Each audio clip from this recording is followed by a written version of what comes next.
north of the wall in suburbs. But at the heart of it, always, the city of London. And as the years went by, the 7 great gates became ever more clogged, until they could not admit the endless rivers of humanity that flowed in and out. In the hushed tone of a man asking a doctor for what he fears will be bad news, Winslow said, "What will this do to the Onyx Hall?" Lune closed her eyes. She did not need them to look at her domain, the fairy palace that stretched beneath the square mile, enclosed by the walls. Those black stones might have been her own bones, for a fairy queen ruled by virtue of the bond with her realm. "I do not know," she admitted.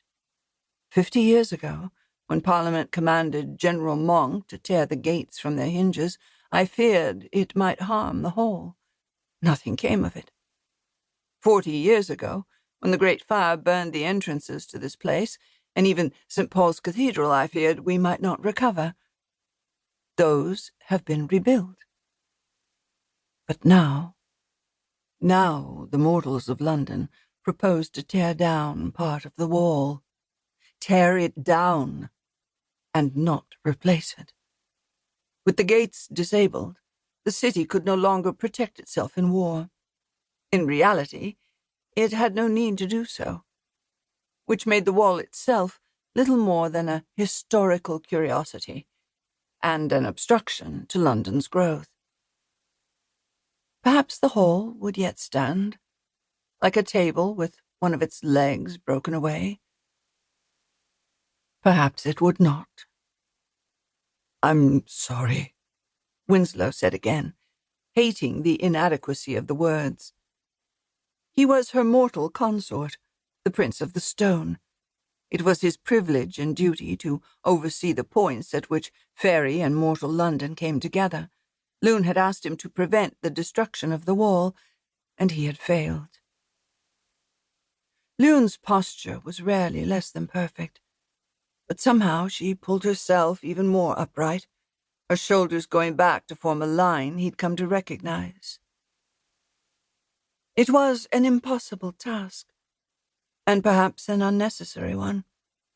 The hall has survived difficulties before, but if some trouble comes of this, then we will surmount it, as we always have.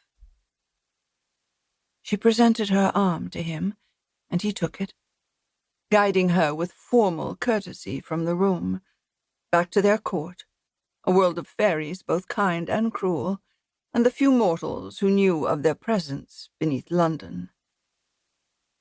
Behind them, alone in the empty room, the lights drifted free once more, the map dissolving into meaningless chaos.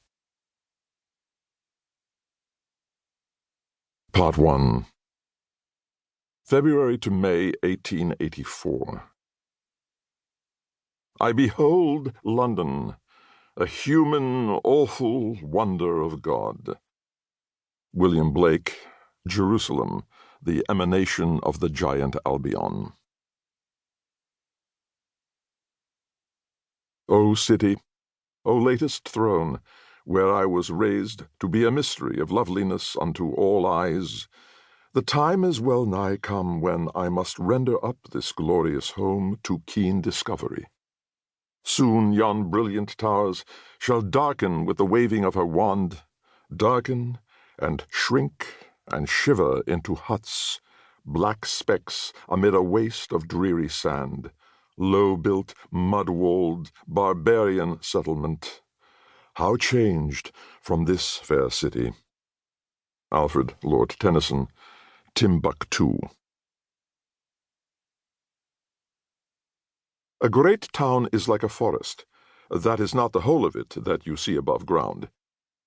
Mr. Lowe, MP, address at the opening of the Metropolitan Railway, reported in the Times, January 10th, 1863.